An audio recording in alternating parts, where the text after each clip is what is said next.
ahora supongo que para el domingo que viene vamos a ir con la música chilena. Sí.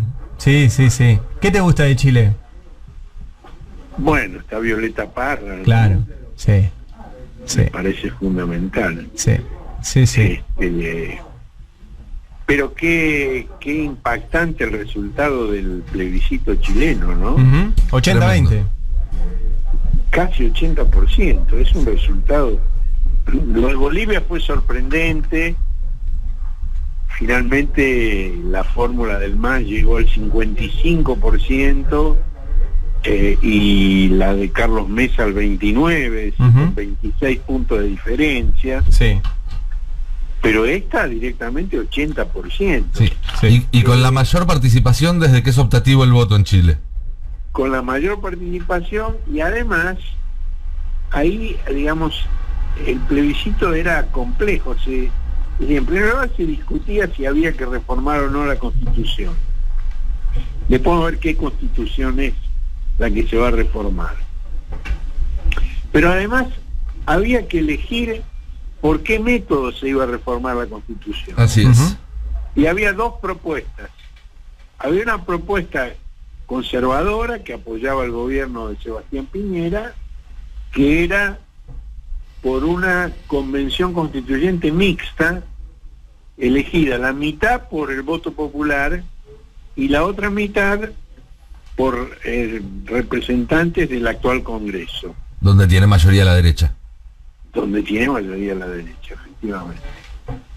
Que es un típico mecanismo, digamos, la Constitución del 80 está llena de ese tipo de mecanismos para impedir justamente una representación plena del voto popular, con los senadores vitalicios, con las leyes constitucionales que impiden modificar algunos aspectos que Pinochet dejó atados y bien atados, incluyendo la participación de las Fuerzas Armadas, el presupuesto, de modo que no pueda ser un ejercicio pleno de la democracia en Chile.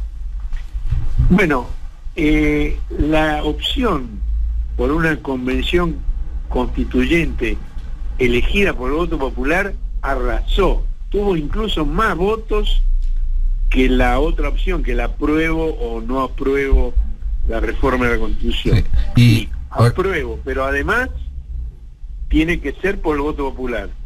Y con una correlación muy directa también. Los que estaban, digamos, a favor de cambiar la Constitución quisieron que fuera con voto popular, y los que estaban en contra de cambiar la Constitución, como opción menos mala, terminaron votando el sistema mixto, pero son muy parecidos, digamos, los guarismos, para no ver ahí una correlación. No, sí, absoluta correlación. Lo dijiste muy bien. Vieron esto como el mal menor. Así es. Es decir, si no podemos conservar la Constitución de Pinochet, por lo menos pongamos hagamos trabas. una convención donde las reformas estén trabadas, porque además, digo, la astucia de la derecha chilena es extraordinaria, es la derecha más astuta de toda la región, ¿no? Porque, digamos, había un proyecto de Bachelet en su última presidencia para reformar la Constitución, que es una demanda popular muy antigua en Chile, pero no tuvo fuerza como para imponer eso. El año pasado, con todas las protestas masivas que hubo en Chile, con el objeto de descomprimir la situación, Piñera tomó la iniciativa de proponer la reforma y el plebiscito. Sí. Digo, es esa astucia de la derecha chilena, distinta, digamos, al empecinamiento de Pinochet. Digo, porque bueno, no pueden usar ahora la mera violencia. Y entonces él propone esto, pero, digamos, no es que se votó ahora y hay una nueva Constitución, no. Ahora van a pasar casi 6 meses más hasta que el 11 de abril del año que viene se elija a los representantes, a los convencionales constituyentes. Y ahí, con esta propuesta ganaron un año. Ahora van a ganar otros 6 meses. Después tienen un año más, que es el plazo para la reforma de la Constitución, para que sesione la Constituyente, un año. Pero después, una vez que esté redactada la Constitución, va a haber un nuevo plebiscito para ratificarla, que va a ser recién en 2022. Y cada artículo de la Constitución tiene que ser aprobado en el próximo plebiscito por 2/3. Ahora, con el resultado de ayer, los 2/3 estarían asegurados.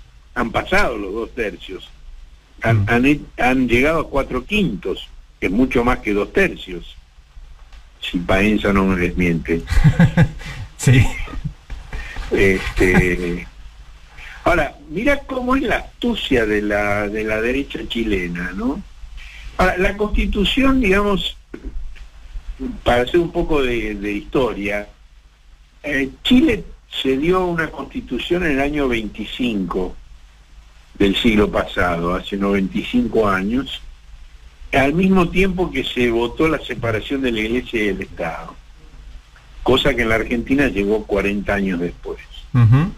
En el 73, Pinochet, después del golpe, suspendió la vigencia de la Constitución y creó una comisión para reformar la Constitución. Ahí tuvo una influencia decisiva un senador jurista llamado Jaime Guzmán, que luego fue asesinado por un grupo armado. Guzmán forma parte de un partido de la derecha que es conocido como el sindicalismo en Chile, que está, o el falangismo, que está inspirado directamente en el franquismo español. Se remonta en sus orígenes al franquismo español. Y es una constitución absolutamente autoritaria y llena de amañes, de amarres, para impedir la plena voluntad popular. Es una constitución plenamente autoritaria. Uh-huh. Bueno, en el 80, en plena dictadura, se votó esa constitución en otro plebiscito constitucional, Sí. que además de votar por la constitución, sí o no, votaba por extender la presidencia de Pinochet 9 años más. Es decir, Pinochet había sido presidente de facto del 73 al 80, y en el 80 se votaba conferirle un mandato de 9 años más, Uh-huh. hasta 1989. Bueno, es muy interesante ver la evolución de los votos en la sociedad chilena. Ese plebiscito del 80 lo ganó Pinochet con el 67% de los votos a favor, contra el 30% de los votos en contra. Y eso implicó la puesta en vigencia de esa constitución autoritaria y además la continuidad de la presidencia de Pinochet, esta vez con un mandato constitucional hasta el año 89. En el 88, un año antes de que venciera ese mandato, Pinochet convocó un nuevo plebiscito. Ahora, en el medio lo que hubo fue las gigantescas movilizaciones y manifestaciones en contra de la dictadura, que fueron reprimidas brutalmente por Pinochet, donde hubo muchos muertos, incluso un caso famoso de 2 pibes que fueron quemados vivos Uh-huh. durante las manifestaciones, y se vuelve a votar en ese contexto. Y ahí Pinochet baja del 67% del 80 al 44% en 1988. Y el no a la continuidad, esta vez no era la Constitución lo que se votaba, sino un nuevo mandato de Pinochet por otros 8 años, y el no sube, digamos, del 30% del año 80 al 56% del año 88. Bueno, esto da lugar, a partir del 89, a una democracia tutelada, con Pinochet que sigue como comandante en jefe de las Fuerzas Armadas, y que coexiste con los gobiernos elegidos por el voto popular, que son, hasta la primera elección de Sebastián Piñera, de la concertación que reúne a los partidos de la vieja Unión Popular y a la democracia cristiana. Y ahí se alternan algunos democristianos como Patricio Aylwin, como el hijo de Eduardo Frei Montalva, que es Eduardo Frei Ruiz Tagle, con socialistas como Ricardo Lagos, como la propia Bachelet, hasta que irrumpe Piñera, que viene de alguna manera a ocupar el viejo rol de la democracia cristiana, de ser la expresión de la derecha. Piñera tiene un mandato de 4 años, luego es desplazado por Bachelet, luego vuelve a ganar en la presidencia, digamos. Se van turnando. Piñera está por su segundo mandato, Bachelet tuvo también 2. Recordemos que en Chile no hay reelección inmediata, el mandato es de 4 años y después te tenés que ir, pero sí podés presentarte nuevamente más adelante.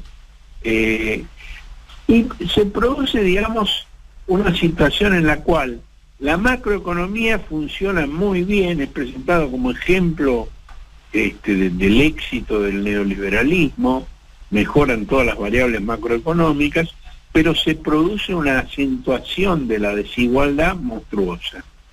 Hay un crecimiento macroeconómico, pero la distribución de ese crecimiento es profundamente injusta y hay sectores muy vastos de la población que, a pesar de ese crecimiento macroeconómico, viven en condiciones miserables. Y aparte está el tema, digamos, del costo de los servicios, de la salud, de la educación, todo privatizado, del sistema previsional, donde el privatizador fue el hermano de Piñera, José, que fue ministro de Pinochet, el invento de la AFJP, que, digamos, son las formas de asegurar la desigualdad, hasta que se produce, digamos, primero durante el gobierno de Bachelet, las movilizaciones de los estudiantes, planteando la gratuidad de la enseñanza,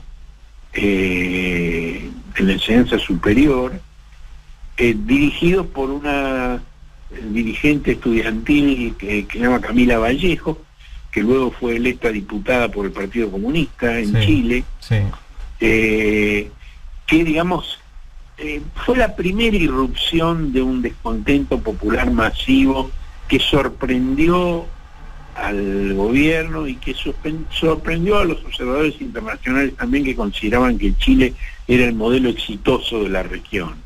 Y la Argentina era el desastre, el caos, el conflicto, y Chile era el orden, la armonía, la paz universal.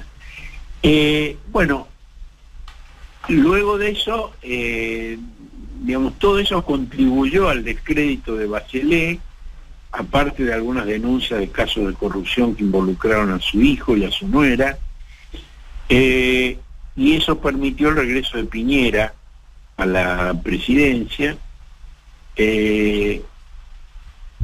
y el año pasado se produjeron también en forma sorpresiva, y a partir de un hecho aparentemente trivial como el aumento del boleto del Cospel del subte, se produjo una rebelión masiva que tomó absolutamente por sorpresa al gobierno y en general a todos los observadores.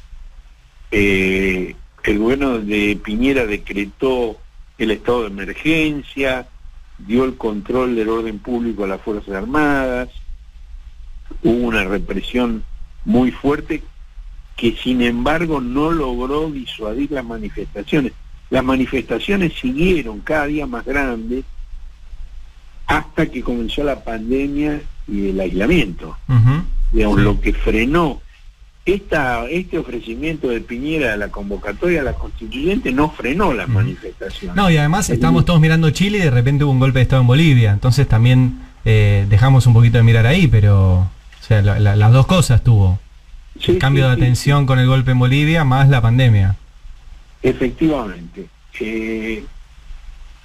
Bueno, llega el plebiscito, ha pasado un año, la pandemia, la expectativa de Piñera es que, bueno, ya logramos calmar los ánimos, ahora no se va a repetir esto, y le dan un sopapo tremendo en las urnas, que viene una semana después del sopapo tremendo en las urnas en Bolivia y que precede, digamos, a la elección de Estados Unidos, que es el martes de la semana que viene, y faltan 8 días para la elección presidencial en Estados Unidos, y después viene la elección presidencial en Ecuador, y entonces se insinúa en el mapa regional un corrimiento de las posiciones extremas de derecha hacia nuevamente posiciones de centro y centro-izquierda.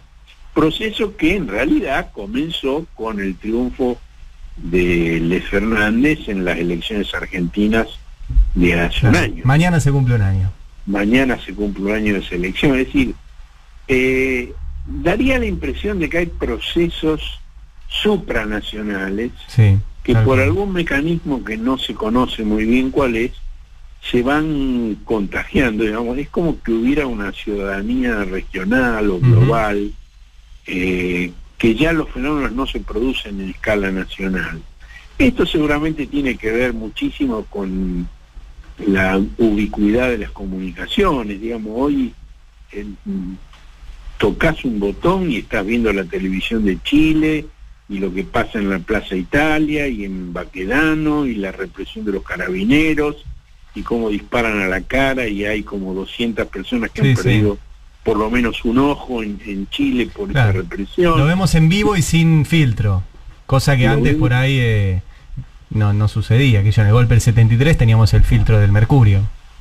Sí, lo ves en forma inmediata, lo mismo lo que está pasando en Estados Unidos, la confrontación, digamos, el asesinato de Floyd George, lo vio todo el mundo en detalle, repetidamente, las respuestas masivas donde el movimiento de las vidas negras importan ha sido suplementado por una movilización masiva de sectores blancos, que es la gran novedad en Estados Unidos. La protesta por la desigualdad ya no es únicamente racial, hay una vinculación entre la desigualdad racial y la desigualdad socioeconómica que se manifiesta en las movilizaciones en las calles.